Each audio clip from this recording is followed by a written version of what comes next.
Welcome to the Tao of Pizza, where we feature top logistics leaders, entrepreneurs, and supply chain innovators and share their inspiring stories with a holistic twist.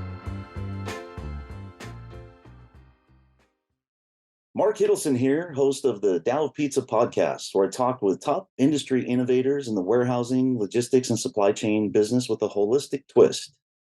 Before introducing today's guest, this episode is brought to you by Specialized Storage Solutions. Listen, I've been in the logistics industry for several decades, and I know I don't look that old, but it's true.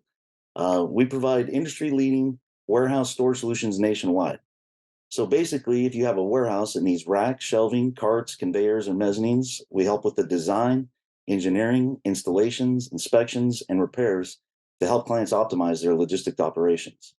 And it's funny, Tim, is some people don't even realize we actually help with the permit acquisition service. We take a holistic look at your entire business supply chain to develop the resources for continually improving your operation. To learn more, you can visit us at specialracks.com. Give us a call at 707-732-3892.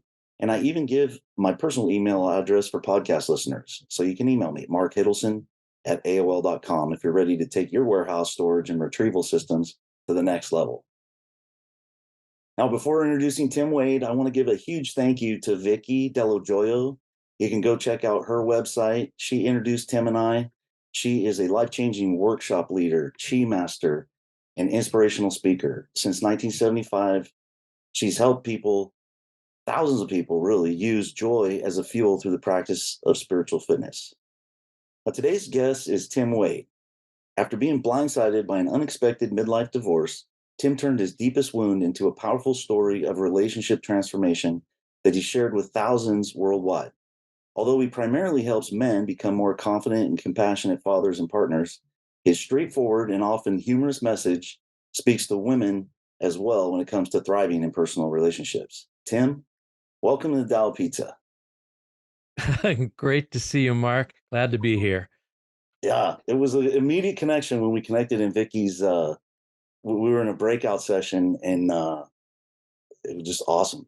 Immediate connection. That's right. It was like, this is one of my tribe, and vice versa, right? Yeah, immediate sense of brotherhood. Yeah, and I practiced with Vicky at JFK University starting 20 years ago, and it was her practice. You know, I was in almost all of JFK. Are you familiar with JFK? It's in California. It's a little bit.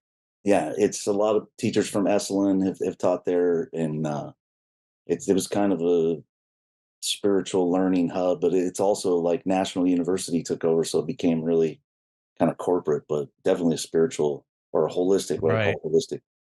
I remember Esalen from when I was much younger, and all I knew about it at the time was they had hot tubs where they didn't wear clothing. That's all.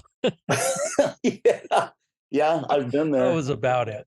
Yeah, I almost had an embarrassing that's funny, the story. I don't know if I could tell that. Maybe I'll tell that story in the middle of but it's awesome. I mean, it's I talk about a spiritual place too, that Big Sur. Right. I love. I've gone back there, not Esalen, but I've only been there a couple times, but we keep going back to Big Sur for my birthday for the last 5 years. Since I turned 49. Yeah, that's my 50th birthday. It's like the second spring of just kind of. I see. So you've turned 49 for the last 5 years. Is that what you're saying? 4 or 5. Yeah. There was one year I skipped a year, but it wasn't until we were signing up for cable, and the cable guy said, "Oh, so you're 45?" I said, "No, I'm not 45. I'm 44." And he said, "Well, you know, by the way you fill out the paperwork, everything looks like 45. And this is June. My birthday's in December." And I said, "No, man, you know, if you want to argue with me about it." And then I looked at it. No, he's right. I am 45. Oh, mathematics are complex, you know. Yeah. Who knows? Yeah. So I wanted to get started. I wanted to ask you about your background. So, like, where'd you grow up? And good place to start, really. Yeah. I have a strange and varied background, actually, in some ways. Grew up in Southern California, actually, in San Diego. And yet I never learned how to surf, so I don't look like a beach bum.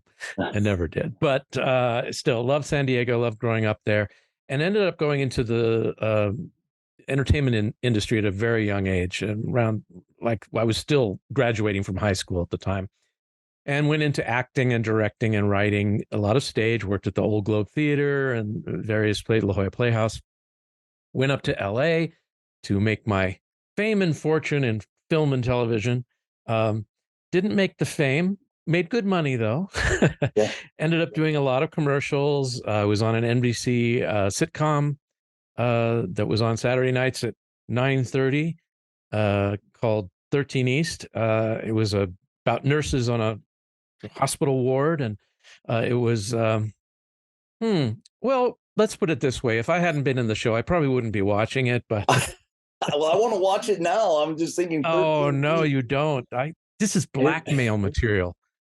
Okay, great. Well, It really is. depending on how the interview goes, maybe we'll put a link to it in the show notes, or maybe we won't. Yeah, yeah. I have been trying to get it off the internet, which is impossible for. But anyway, yeah, the Golden Girls was our lead in before. You can imagine what our audience was basically Yeah. a sea of blue hair. But it was fun, and I actually met my my ex-wife and co-parent on the show. We were both actors. It was a Hollywood love story, and so we have known each other over 30 years now.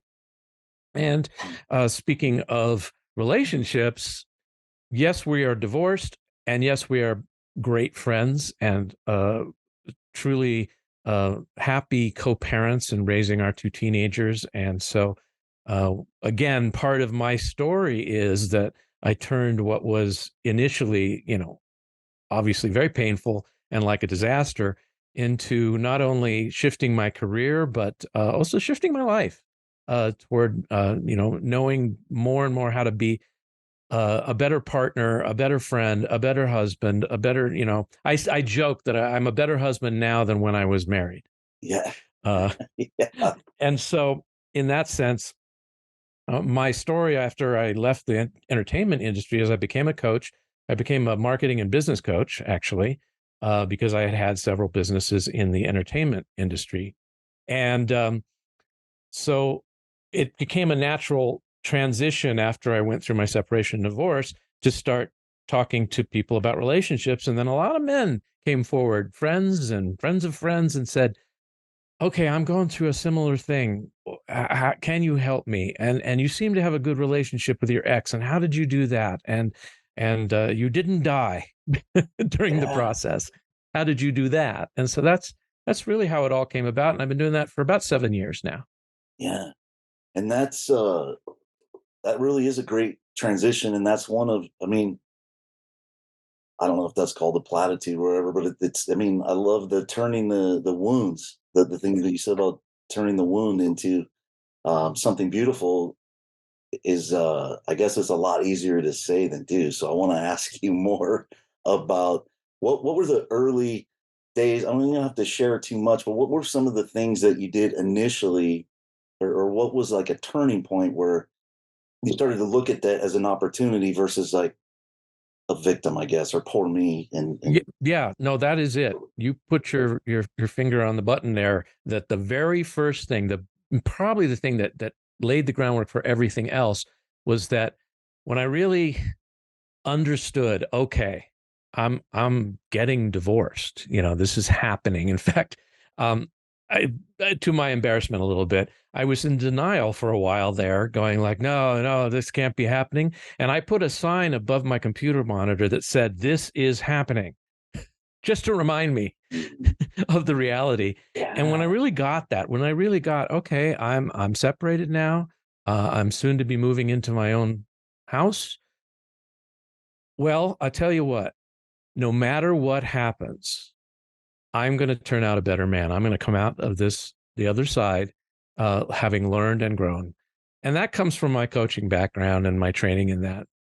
That was really the only way I think that I could have seen that at that point. But I did see that this can either be the most painful thing in the world, or it can be the most painful thing in the world plus a gift. yeah, And so I don't pretend with my clients and my community like, oh no, this can be a walk in the park. yeah, No, the best divorces, the best, co-parenting, all that still pretty much sucks. at first. Yeah. So that's the first promise I made to myself. And then I called my best friend and I made the promise to him too. I said, I don't know what it means, but I'm going to do the work to be the best version of me that I could be now. And so then I just started looking at myself, which is, sometimes something we avoid, and saying, okay, what was my part? How did I contribute to this? And what do I need to do to be really the man I want to be, not the man I am currently being? Two different things, right? Yeah. So that was really it. And then I got a lot of help. I had a therapist. I had my own coach because I believe in coaching, and they helped me. They helped me really learn how to let go, learn how to embrace my own life, and learn how to deal with my emotions. Yeah. That was a big one. It's a tough, I do these, every year I take these things about, where I'm at in relationships. And one time, and I'm still pretty much, I'm like, okay, I'm a 7 out of 10. And the one that I never check that I'm good at is sharing my emotions in the current moment, the way it's coming up for me in a healthy way. Like, I never checked that box. It's like, I've been working on that. I know what it is. I've read all the books on it. When I get into a situation, sometimes the emotions are working me and I'm not working. That's the stuff. Absolutely. And so, Yes, you said it right. It's like owning your emotions or letting them own you is two different things. And when I was younger and full of piss and vinegar, I really thought I had two emotions, both of which were anger. It was my main anger and anger. It was my go-to sort of when I was upset. That's where I go. It doesn't matter. I could be, and I learned later, of course, that anger is often a cover, right, for sadness, hurt, uncertainty and terror, all of those things. And it was my go-to. Just, okay, well, let's see. How do you feel? I feel angry. Anything else? No, just that. yeah, I learned along the way, and it took a long time, how to identify, name my other emotions and feel them without acting them out. That was a big thing. It's like some people act in on their emotions. If they have hurt or sorrow, they go inward and they close off, right? Yeah. Being an actor, I'm a little more outward about things, having been that. And so, I acted my anger. I would yell and I would stomp around. I mean, I was never physical violent or anything like that, but I had a loud voice. I knew how to project on a stage, and all of that. So I learned that the emotions didn't have to be scary as long as I knew what message they were trying to tell me, that they're messengers. And so being able to go, I'm feeling angry, like identifying, oh, I'm feeling angry. What else? And then pause and really try to identify, oh, you know what? My feelings are hurt, which was often the case. Oh, okay, I understand. My feelings are hurt. And just being able to be with that. It's okay, my feelings are hurt. What do I want to communicate? You were just saying, how do I want to communicate? Or what choice do I want to make? Which may just be, for the moment, taking a break. Sometimes that was the choice. Take a deep breath, take a break, take a walk, come back. Yeah. They say that the half-life of emotions is very short if you let them be okay. Yeah. There was an author, her name is escapes me all of a sudden, Jill Bolte Taylor. I just remembered it. She wrote a book and did a very famous TEDx called My Stroke of Insight. And it was about her having a stroke and being conscious while she was having it, also being a neuroscientist, neurobiologist. So she wrote about what it was like to have the left side of her brain basically shut off. And one of the things she talked about as a scientist, she said, the chemicals that give you emotions, whether it's a dopamine, oxytocin, or it's cortisol and adrenaline and all of those things, the chemical reaction lasts about 90 seconds to 2 minutes. That's it. Wow. That's it. The only reason, and I was like, well, no, I don't know about that. I've been angry for a lot more than 90 You're like, seconds. you know what? That really pisses me off that you said that. Exactly. And it's going to piss me off the rest of the day. Yeah. But it turns out, she went on to say, what happens is at the end of that cycle of chemicals, we have thoughts and stories and all this stuff that sort of re-engage it. It re-ups and then you're in a loop of emotions and thoughts. If you can interrupt that loop, then you have a chance to make a different choice that's not based on, the fight or flight instinct that we all have. Or getting in that energy pattern that's a story that you've been telling yourself all the time. And you're on the lookout for it too. And you're like, oh, see, that goes right with this that I know is already true. It's hard. That's a really good point. What I love, I wanted to circle back because I wanted to reinforce when I asked you what was one of the things you did. I love that you wrote it down, because that's one of my things. If I'll just and then you post it on your computer because you were in a denial loop. So it's like, how did you break that? When you actually wrote it down and put it, that was beautiful. And you've obviously had some amazing coaches. I wanted to ask you what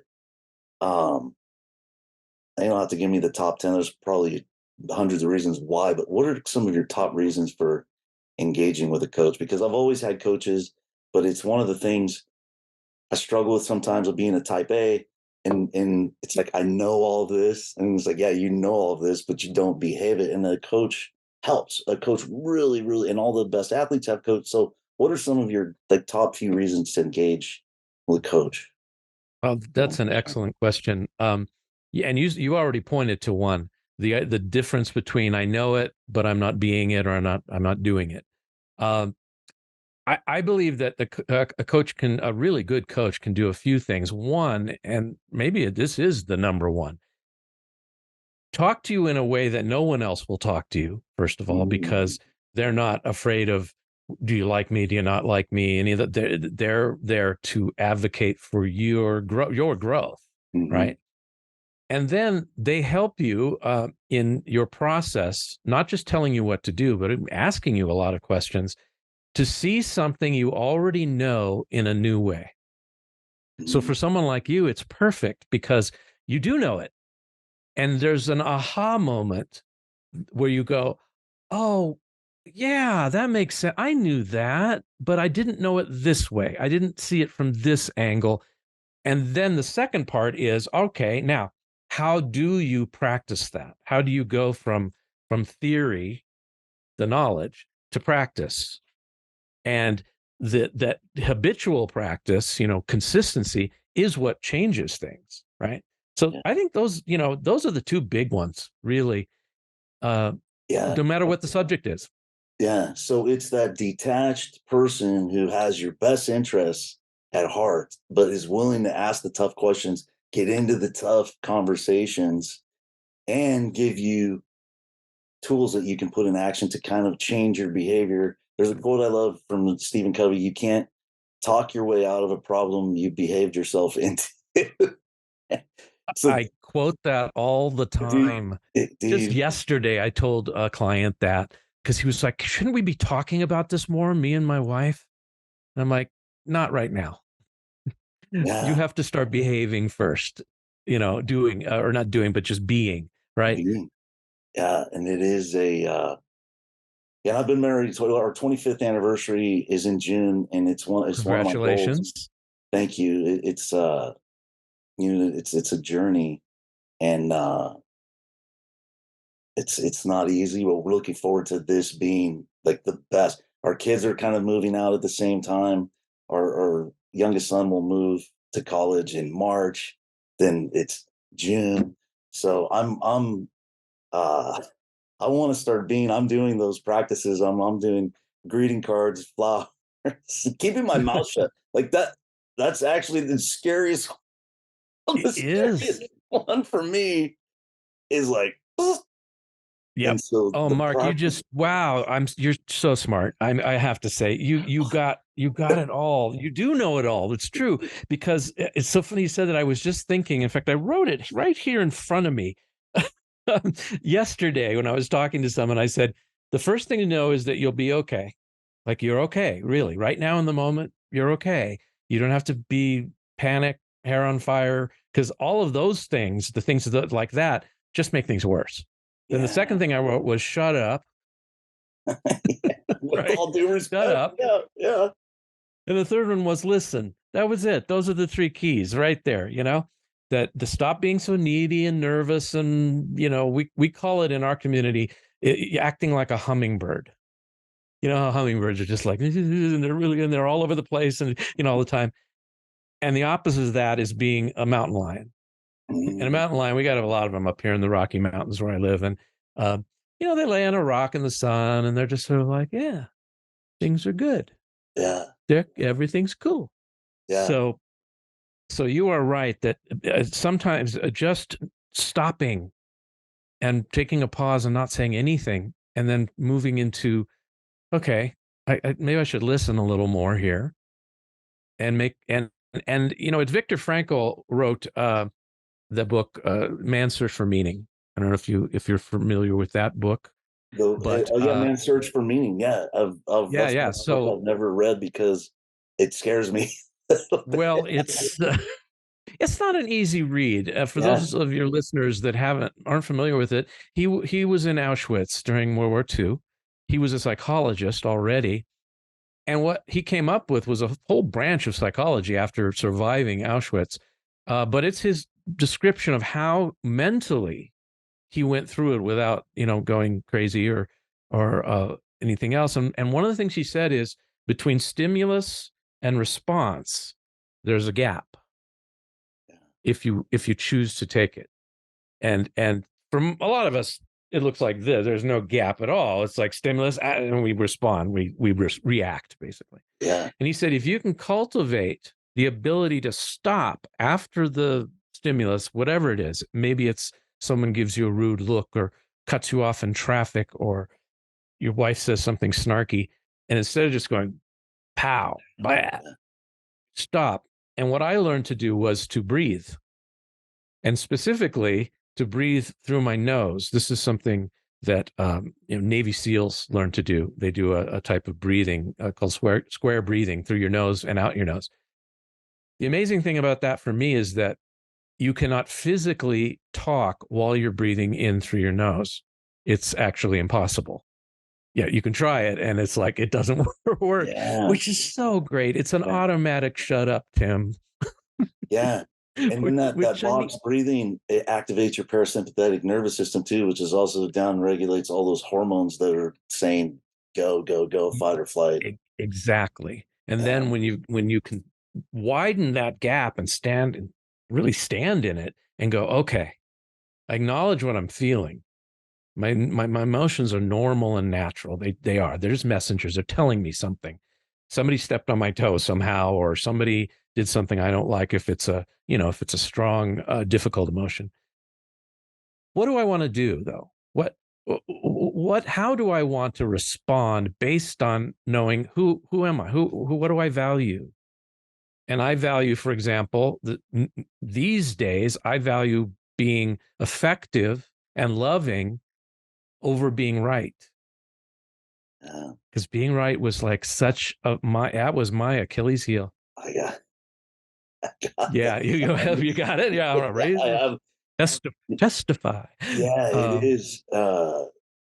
Even if it becomes a blind spot, I don't even know that I'm doing it.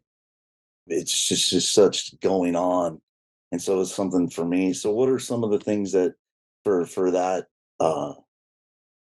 that you? Well, yeah, the biggest one was was I willing to give up the right to be right? Like, because I was somebody said once you're standing on your rights. That's the platitude. And how's that working?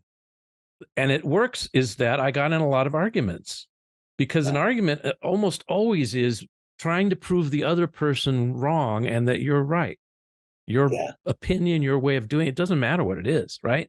So what if I were willing to give up that right, Mhm. whether I firmly believe and have all the facts on my side, that doesn't matter Yeah. because it's ineffective. It doesn't create what I want, which is connection with someone, that whether it's my son or my parent or a friend. What do I want? I want to connect. Yeah. I want to be in connection with this person, not and being right severs connection. Yeah. It takes all the air, all the emotional. I heard there was a quote that I shared it with my wife. It was, "Do you want to be right or do you want to make a difference?" And Yeah. she goes, "You should have that tattooed on your ass." I And oh, was did like, you tell her "Okay, you guilty." can't read it when it's on your ass though, so Yeah, that I'll get put it somewhere, tattoo it on someone else's asses that I where can they'll see it actually all the look time. at it. Yeah. Yeah. And there's so many do you want to be right? Do you want to be happy? Do you want to be right? Do you want to be in connection? Do you want to be right? Or do you want to be in a partnership with all of those fit. Now that doesn't mean that there aren't things that are true, factually. That doesn't mean that there Yeah. aren't better ways to do some things and not as good. But the being right thing is not the same as having, a conversation about hey, how should we do this? I think it could be this way, it could be that way. What do you think? Let's come to a consensus. Yeah. Here's my opinion. Here's my experience. Here's how Yeah. I've done it before. None of that is, hey, buddy, you're wrong. I'm right. Shut up. Listen to me. Yeah. And it's one time you and I were talking, we had a short conversation, but we were talking about, and one of the one of the reasons I love this show, I've been able to develop some really close relationships in business. And Mhm. one of my early mentors had told me, at home is the most important stuff. It's your family. This business is like third or fourth on your priority list. It's like God, health, family, like whatever. And business after that. He said, but you can practice these things in business, and it's a lot easier it's easier to be a better listener in a business setting than home because the stakes aren't as high. I mean, the stakes are still high. It's your living, but at home, like one of the things I'm writing a book and it's like all these techniques, it's like, don't try this at home. Don't Like try this this at home. show says. Oh, that should be a book you write that's about business. Like, Yeah. how do you have great relationships in business, but say, don't try this at home because it, it doesn't all translate. The Yeah. things that make you successful in business will not make you successful with a love partner, you Yeah. know? And when you're a manager or a CEO or whatever, yeah, there's times when you have to say, this is the way we're going to do it, Yeah. period. Yeah. Well, you're not CEO of your marriage per se with an underling, uh, Right. It's you want a peer relationship in your marriage, right? yeah.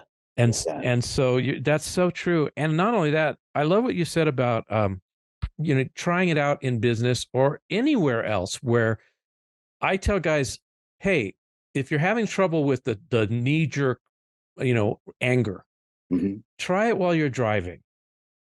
So many of us have that Oh yeah. That's trigger, right there. right? Immediately. You can put that into play right there. Oh, Exactly. yeah. And so the next time someone cuts you off or flips you the bird or whatever it is, try taking a breath and then going, okay, what's the story I have? Or what am I thinking? Oh, he's a jerk and he should, drive off the road. Yeah. Now, what's the different story?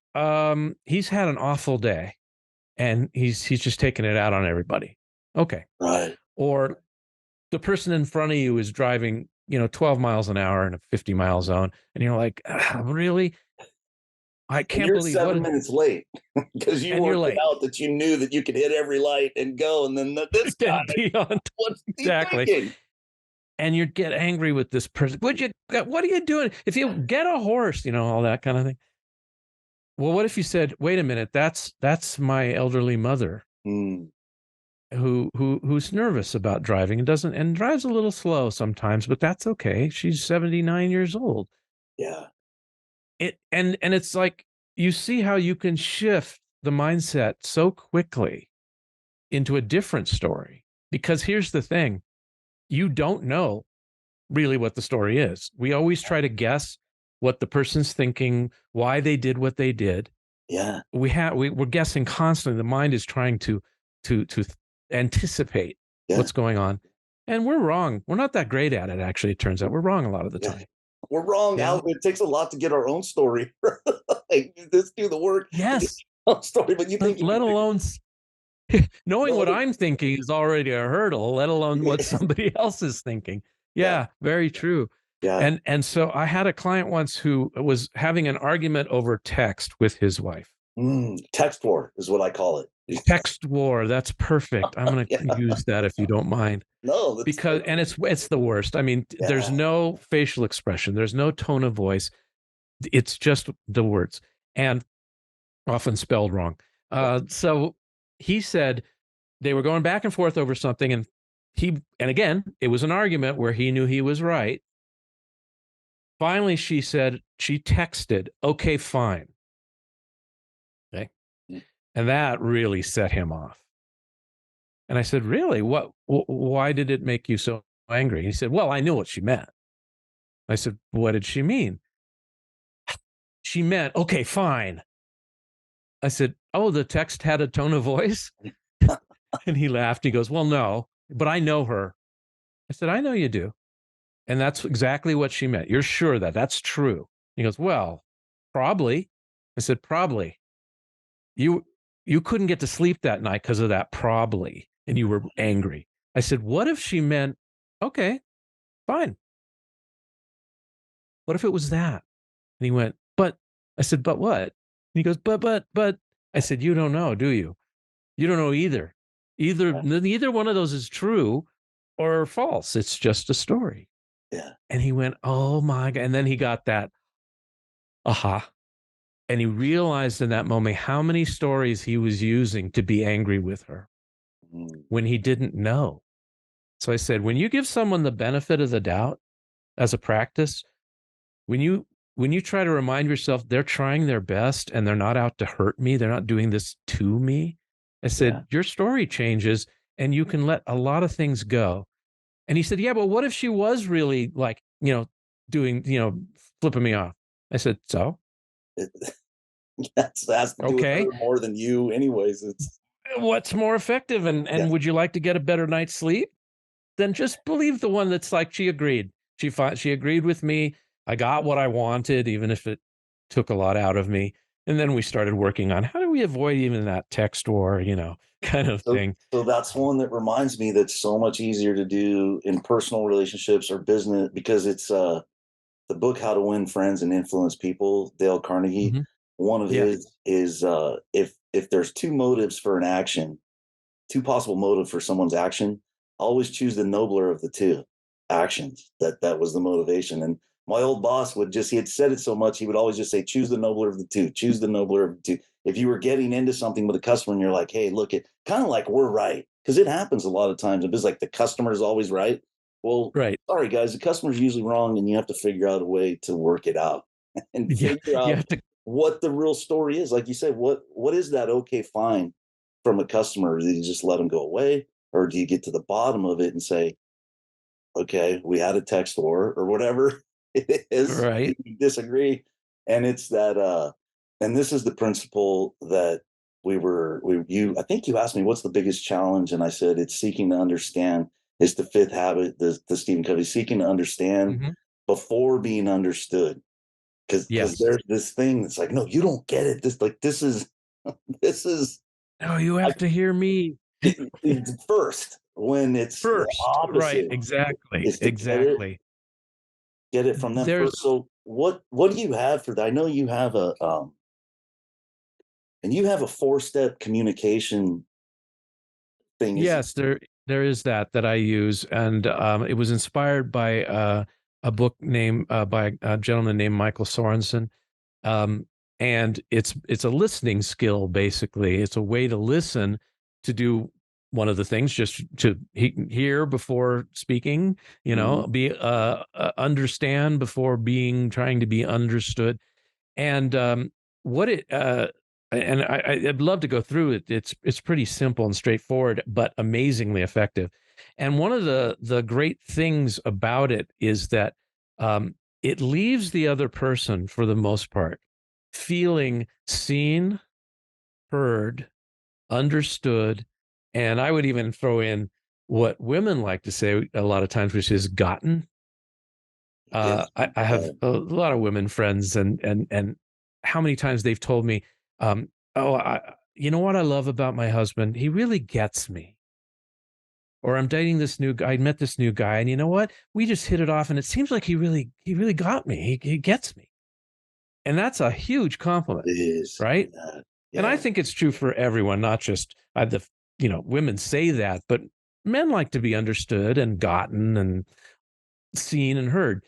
Yeah. And then I read a quote that said, the experience of being seen and understood for most people is indistinguishable from the feeling of being loved. Mm.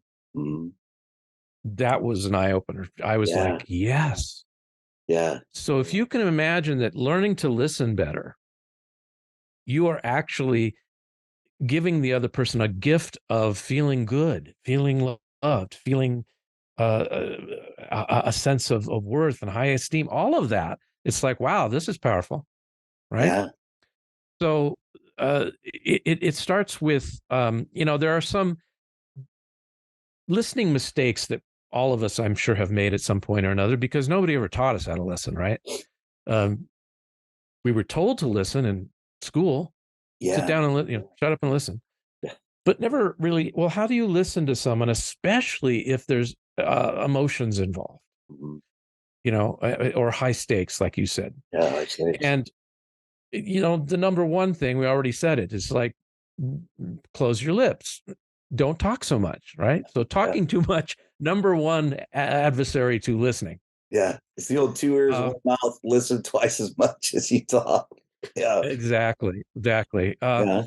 Another one is listening with prejudice. You come into the conversation already having decided Mm. that this person, that they're wrong, they're misinformed, anything you want to bring the rush to judgment, right? So Right. instead of coming with curiosity, like, I want to know what they're thinking. And this is especially true with old friends, uh, long-term partners. You've been 25 years, you're coming up on, and it's Yeah. easy to think, oh, I know everything about her. I've known her. I know her inside and out. But if you approach it like, what if I don't? What if I don't know everything? Yeah. And wouldn't that be interesting as a way of approaching a long-term relationship? So no prejudice. The other thing we listen for is agreement. All you're listening for is, do they agree with me? Do they agree with my point of view? Mm. Um, Jumping in and interrupting. Oh, Most people really hate that, it turns out, and yet so many of us have done it. yeah. I've done it way too much. And Yeah. I got to the root for me was the fact that I wasn't really listening. I was preparing what I wanted to say next. Yeah. Yeah. That's why I was jumping in. I had to cut them off at the pass, and clarify something or, whatever, make my point. Again, be understood first. Yeah, and Um, it's a hard exercise, and this is tough to do in a personal relationship too. And I found most of the time, if I try to restate it back what they said in my own words, I usually mess it up the first time. Like if you actually sit with somebody, okay, so what you're saying is, and then it can get to. It's funny. There was this one really bad interview that I saw with a lady. She kept trying to trick the guy. It was gotcha journalist. So what you're saying is, then it was something else that she could attack or whatever. yes. Oh, But to that's really so say interesting. what you're saying is this, and whenever, like I said, a lot of times when the just best thing is to keep your mouth shut, or at least think, but you could go back and clarify that you got the message right, because a lot of the times it's a different. The first go round, it's wrong. It's like, no, that's not what I was saying. Yeah. What I was saying And was so this. one of the tools you can use absolutely is mirroring back, but with the caveat, did I get it right? Yeah, did I get it right? Or do you want to add more to that or clarify anything? Because the intention is, I want to understand, not I want to shut you down or like this interview. Interviews use that all the time. So what you're saying is that no one should ever do this ever in the, and then it's like the guy's like, no, it's not what I said at all. And so obviously anything adversarial like that you want to get rid of in any personal relationship, whether it's business or in a marriage. So those are some of the traps that we fall into. Another one recently, that has only been in the last couple decades. That's this. This right here, this little guy. Yeah. They did a study and where they measured how effective communication was and whether the person involved, in talking to another person felt heard based on whether or not this was sitting on the desk in front of them. Now, the person wasn't looking at it. In fact, it was face down. Okay. And I've done this all the time, right? At a dinner table, I have face down on the table. They said it's amazing how much lower the score was just because this was sitting out. Wow. So you can imagine if it's in your hand or you're looking at it or anything, it's just a way of saying, I have no intention of listening to you, actually. There's something much more important. Now, I suppose if your child is in the hospital and you're waiting for the call, that might be an exception. But otherwise, they're like, try putting it away when you're trying to have a really connected conversation. I do. I leave mine in the car. Like if I'm having lunch with my wife, well, half the time, I'll say half the time. Some of the time it's like, well, you have to have it there. It's my little blankie, but I will leave it in the car. My little blankie. Exactly. And some of the I don't know if I remember Linus when I was a kid and he had and he sucked this would be the new one, right? Yeah, it is. Sucking the thumb and the phone. It's totally, and I catch some heat sometimes, and I don't after 5 o'clock. Like my brother and I just started texting more and everything. My dad had some health issues over the past few years, so we kind of reached out to my brother, and he's used to people. I mean, he's not used to me, and it's not like I'm ignoring him. My friends know. Like I leave my phone when I get home. Really, after 5 o'clock, I don't look at it because I'll get sucked into a work thing, and I'm trying to keep this separate. We call it separating church and state. If I'm not working, I'm not working. But then if I'm working, I'm working, and trying not to do both of those fences. But I miss personal calls, and then the next morning it's like, oh, I called you, and you would get it's like. But I agree. I have contemplated going back to having a landline just for personal calls because a landline. I can't believe call it that now. Like we're ships at sea, right? The shore. You're thinking of getting a ship to shore radio. Exactly. But I'll get sucked into work. I'll get sucked into Instagram. I'll get sucked into anything, it doesn't matter. I'm fully on board, and I'm still practicing the, full shutdown at the end of the day. Work is done, be with family.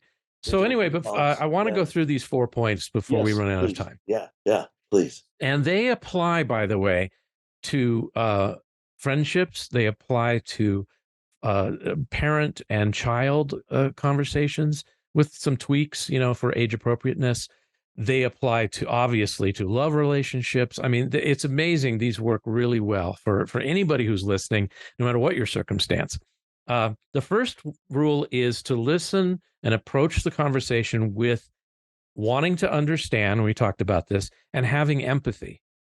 So applying empathy would be, I want to understand how this other person feels.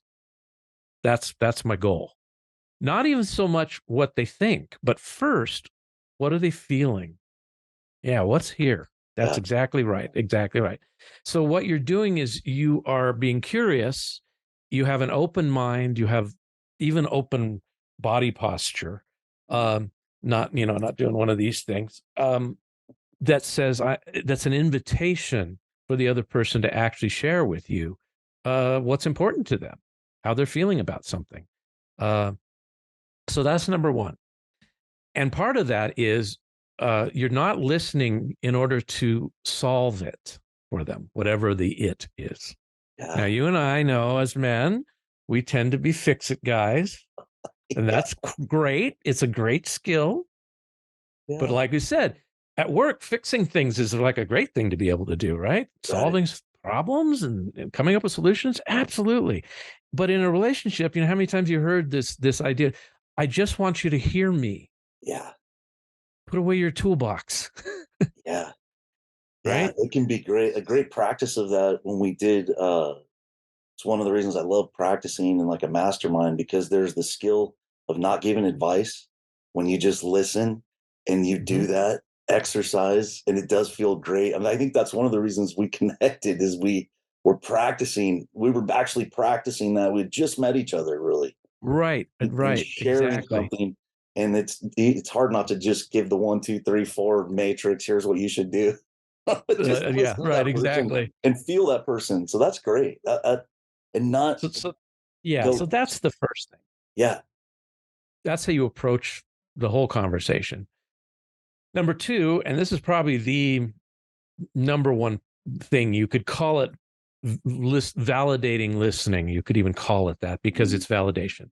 What are you validating though when you're responding to someone who's telling you something, how they feel about something? They're angry, they're hurt, they're grieving, they're angry at you even, Mhm. and that is you try to listen for what is they feeling, what is the specific emotion they're feeling or emotions.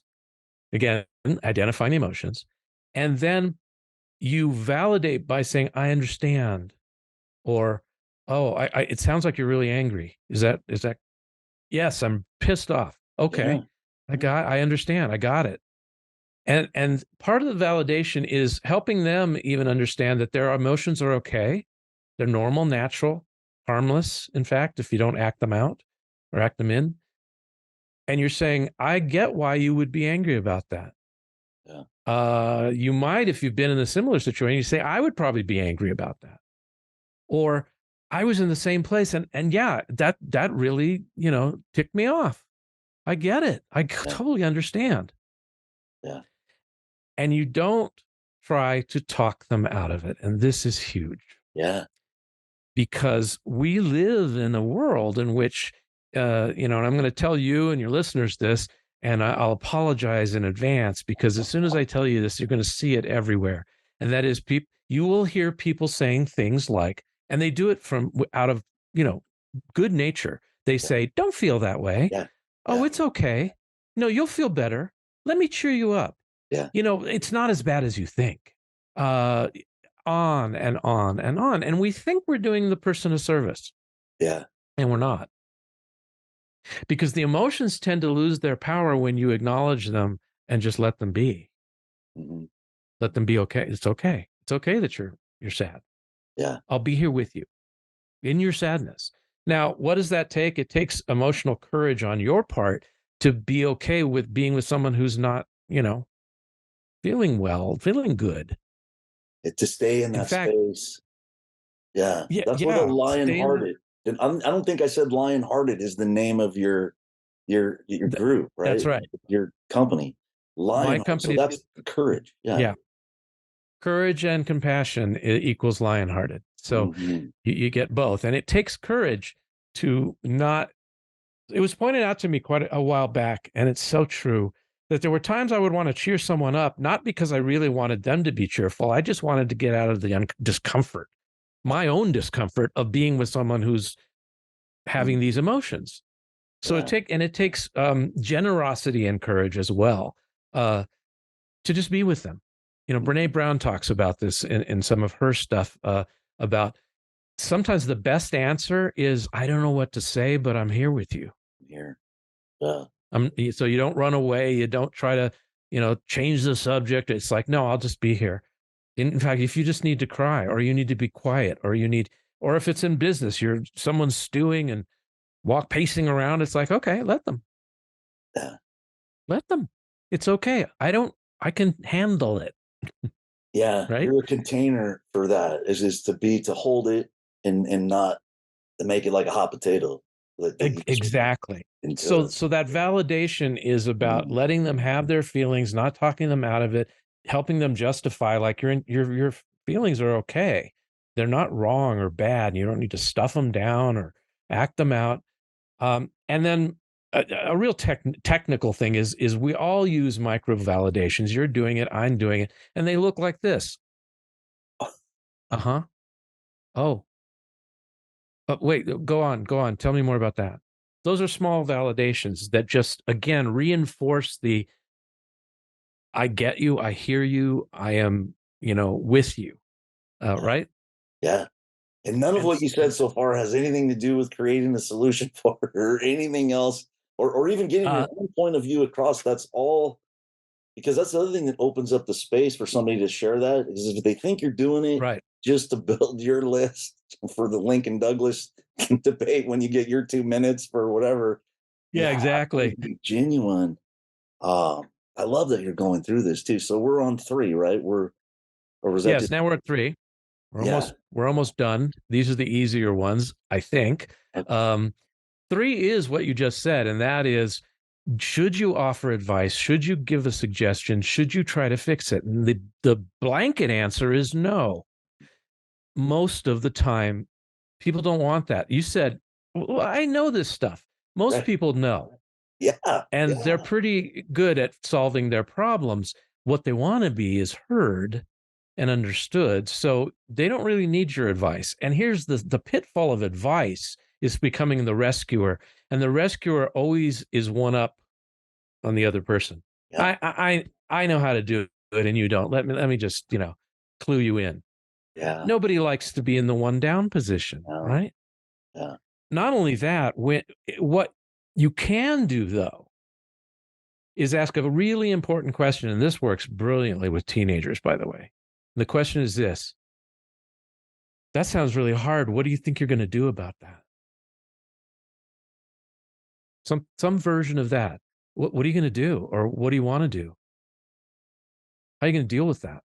Yeah. That is an empowering question. That is putting it in their lap and saying, I believe that you are capable. I believe you are smart. I believe you're powerful.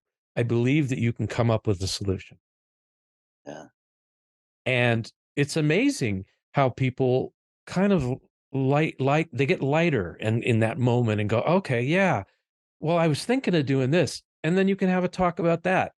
The only time when it's appropriate to offer them some bit of advice is if they ask for it, Yeah. really. And with kids, you might, some kids will be like, I don't know what to do. And you go, okay, well, let me help you with that. Here's what I've done in the past. Or let's brainstorm. What kind of things could you do? Let's talk about that. So again, you're still engaging the other person, not saying, just listen to me. Just in fact, just let me handle it, which is Yeah. so off-putting, right? Yeah. You just described And Mark Hiddleson. I try. It there you is, go. there's some habits, it's generational. And Yes. I really, all the work, all this work I've done since, even as a kid, I don't know, I've been so passionate about mind body, but it was to be a more effective person, to be a better business person, lover, community servant. It, but I've found in my experience, there's blind spots.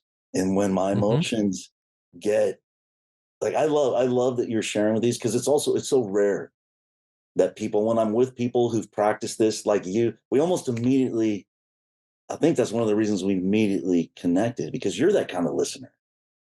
I mean, I practice it, yes, when you but practiced it, and like I said, that don't try this at home.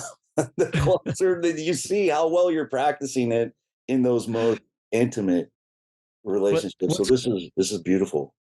what's great about that, though, it's a playground in a way in It that you is. practice and know that there's no such thing as perfection. There's just practicing and working towards mastery, That's all. Yeah. And it's okay. So, the fourth thing, so we went through the first 3, and this is really easy. Validate again. Mm, Just the fourth one is, so if you're reaching the end of the conversation, you mhm. say, "Hey, I really understand why you were upset about that." And then add one more thing. You say something like, "Thank you for sharing that with me," or "Thank you for trusting me with that information," or "I really appreciate you opening up like that or telling me that. I really do." What you're it's the validation you're giving there is you're acknowledging that it is difficult for people to open up. All of us. because it's vulnerable feeling, right? To actually admit, I feel this way, I feel that way, I'm struggling with this, I don't know what to do about that, Yeah. especially in business where you're supposed to know everything. Yeah. Imagine being a manager who, instead of saying, "You're doing it wrong. I'm going to tell you how to do it. You better do it right, or I'm going to send you packing." Instead of, "So what's going on here?" Listening, right? "Oh, I see. Okay. That it sounds like you're pretty frustrated by it. Yeah. Well, what are you thinking about doing about that?" Again, it's like, okay, got it. And then they might ask you, like, "Well, what do you think I should do?" You might, in very small measure, go, "Can I give you a little help?" Yeah. Ask permission. That is one Okay, thing that I have learned as a manager. I've this was like 2 years ago, is because there's good time and bad time for feedback. And so asking permission to say, like, I have some suggestions, is now a good time. That gives them, at least you let them know there's something there, but let them decide if now's a good time. And I've exactly. found in using that, it's usually like 50-50. And on those Mhm. times where we decide to let it rest, we get way better results when we come back. And because it's usually them coming back to me and say, "Look, I know you brought this up. I didn't want to talk about it at the time, but," and a lot of times even know what I was talking about. And it's like, "You wanted me to do it this way. I didn't. I see." And it's like, "Yep. Okay. You nailed it." So then it's totally, and if we would have that conversation in the moment when I want to be understood, like, I have some feedback. I Exactly. want to be understood. Well, this Because is I wanna give you feedback right now, even though yeah. you won't hear it. You don't want to hear it, and it's a practice, and I really love. We're running. We're running out of time. I could go for another 45 minutes to an hour. This has just been dynamite. We're visiting with Tim Wade. Tim, what's the best way to get in touch with you to find out more about your work? Uh, Uh, what's the best the way to best do way is that? to go to www.lionhearted.men.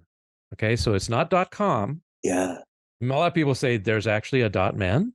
It's like, yeah, believe it or not. So it's lionhearted.men. You can go there, and you'll see that I deal with a lot of men who are in marriage crisis, because that's a huge pain point. But I also deal with men wanting to. They might be starting over. They might be, up leveling their life in some way or another. There's all sorts of different things. They might be, dating. So I am a relationship coach, however those relationships show up. dynamite. Well, folks, it's Tim Wade, and again, it's tell me the website again. I know it's .men, but it's Lionhearted.men. lionhearted.men, and we'll have that in the show notes, because I know I want to be surrounded by people who are communicating like this and developing great business relationships, not just in business, but at home, in the community. So, Tim, this has been. I knew it was going to be a great conversation, but it actually went way, way beyond my expectations. So, thank you so much for taking time out and coming on the Dial of Pizza. You're so welcome, Mark. Thank you for having me. It's been a pleasure. Thanks for listening to the Tao of Pizza podcast. We'll see you again next time, and be sure to click subscribe to get future episodes.